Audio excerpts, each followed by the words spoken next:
So to give us more clarity on the conversation that is happening concerning the former governor of Zamfara State, we're going to have with us right now Mrs. Suleiman Bala Idris, Senior Special Assistant to the Governor of Zamfara State. Good morning, sir. Are you there? Good morning.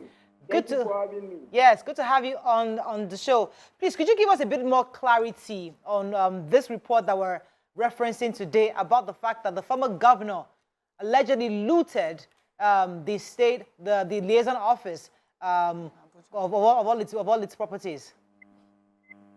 Yes.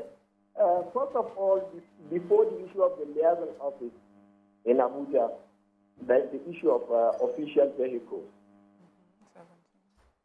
We took over a government and we uncovered that there is no single official vehicle in the government house.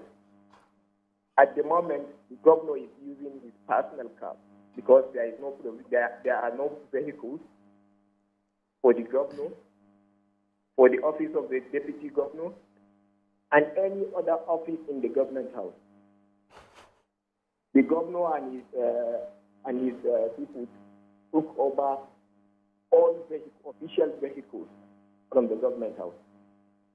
So what we uncovered this weekend in the liaison office is that there is nothing left in the place, including furniture,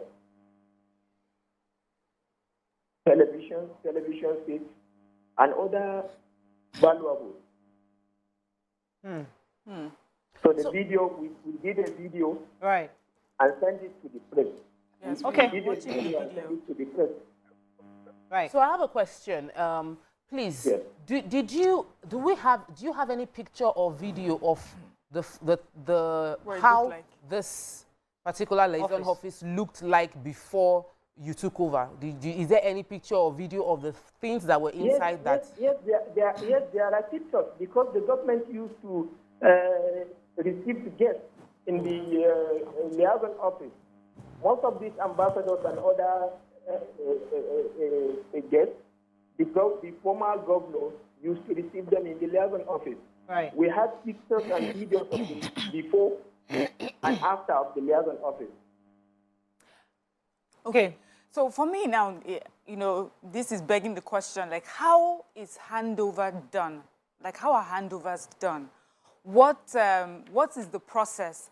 And was he unwilling to properly hand over to the new governor? Well, I think maybe due to the mess the previous administration did, that was the reason why the governor was not available on the day of the handover. Yes. He sent his deputy, and the deputy presented the document of the handover. Okay, that's swearing in. I was just... I guess what Miriam was trying to find out is that before the swearing in, there's supposed to be like a handover process. So you get documents. Exactly. That is what I'm trying to shed more light. Okay. All right. So there was handover. They gave us documents.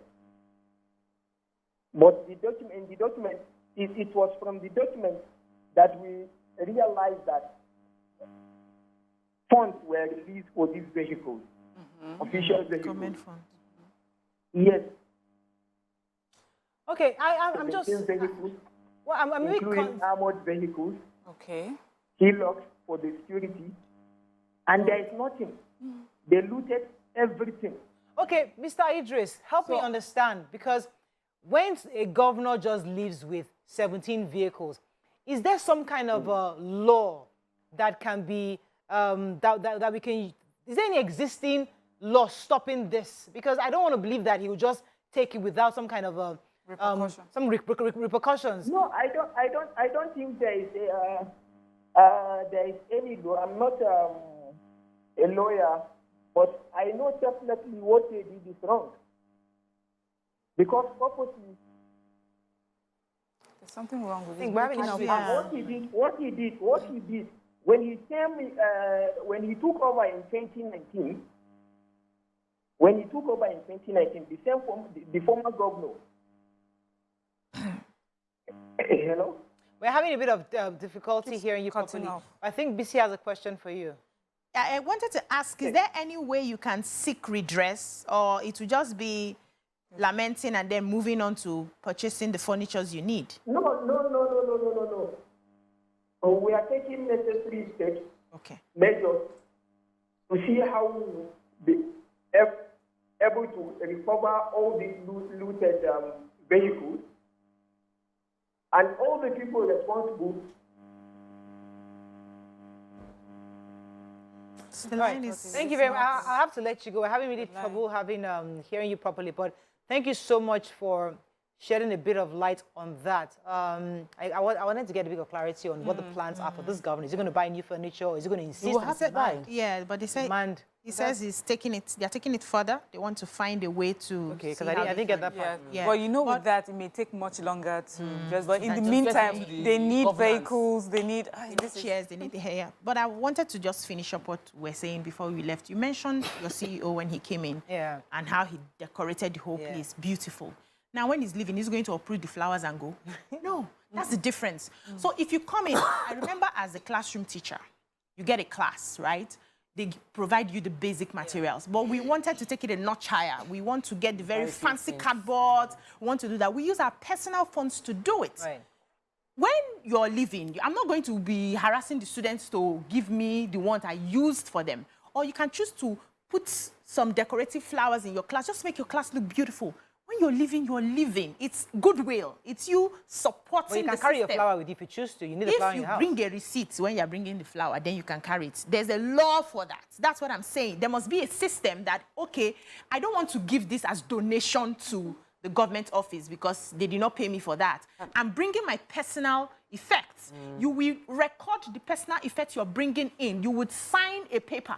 So that when you are going, it's only your personal effects you're going with. Nobody will stop you from going with your personal effects. But in this case, we hear that it's government provided. They had used government funds to, furnish all of those things. We don't know. So anybody who says that is not government, at least we saw in the pictures, the nation had pictures of people with rolled the rug from the state assembly. I mean, Federal House of Assembly, with fridge, chairs, shelves, cupboards, like even picture frame of, so I can understand that some of those items are funded personally. I think that to encourage and strengthen our democracy, if you paid for it personally, just get on Twitter and publish your receipt to say, I paid for it personally and I submitted it. Sometimes you feel like I shouldn't have to do that, but if you are truly a Democrat, you are truly someone who wants to serve people, you will go above board to set the right example. That is me wanting to be optimistic and believe that some of these politicians really want to serve. It's easier said than done. Post it. When I was working here in my office, I had a table and chair. There are a few things I bought in myself with my own money. When I was leaving, I carried my thing and left. Yes. So I didn't like to go and pretend the receipt and show anybody somebody receipt. accused you of you would have brought out your receipt. You would have brought it out. Yes. So it is important. I don't have a receipt. I didn't keep the receipt. If you did not, then you drop it. You drop because you did. Yes. So that's it. That's said and done. When you are a leader, you will be above board. Yeah. But let me just throw another comedy side. You see, because I mentioned charms. There's another really funny side that is very relevant because trends are changing. And our leaders are very trendy. So maybe when the previous administration came in, it was brown chairs they were using, or one kind of old school couch. And this new governor or this new House of Rep member comes into this archaic looking, no, I want to have trimmings of lights. Interior decorator person should come and help me touch up this office. Even if they left the furniture, some people will say, please throw it out. I cannot, what's a tasteless, classless previous administration. Yeah, you're I right. want to come and implement my own modern policy. Yeah, that's a very good point because it reminds me of when they said Trump became president of the United States. Throughout a lot of this. Yes, because for the other people, they're just regular people. But Trump was a billionaire long before. So for him, he felt the White House even looked too small and too local for him. Let me take this call from Ibrahim. Then we're going to break. Ibrahim from K2, thanks for calling. Yeah, good morning, Murayo. You're live. Go ahead, please. Yeah, good morning to the other. One of the I see that it's stated in the account. So during our training, I get to know that the county system is one of Something's wrong with our line. people see. Can you hear me? It's kind of blurry. No, I can't hear you properly. Something's wrong with our line. I think we're having a bit of an issue with the line. But I think we'll have to wrap up on this. But I think generally, we can take a few, please, Yes. please. So Emmanuel says, recall the recent, okay, let's take it from here. I think that was Professor Imonaka says, until judiciary refused the accentuation of incentives to derail the criminal investigation and prosecution of these rogue politicians, the financial and physical looting continues. Ogumola says the government is going to appropriate money for new furnishings, whether they are looted or not. Right. If the new furnishings come, where do the old ones go?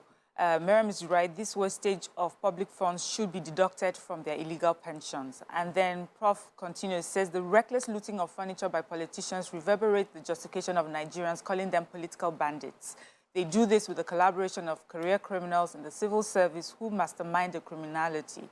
And says the bottom line is a thief remains a thief irrespective of the office they occupied. All right, I mean, as I don't want to reduce the cost of governance, but it would be nice to have one body that handles this kind of furnishing and decorating, where it's not your role, it's nobody's role to come in. Every officer doesn't have to buy it. Their job, and then they can sell it, they can even reshuffle and say, okay, you have yours all day, we can use this in the hospital, we can use this in the, so stuff like that. We can actually have one commission that handles this kind of the resources. So procurement-ish kind of thing. But hey, the state cost of governance. But sometimes we have to rethink how these things are done to make it to be more efficient for everybody.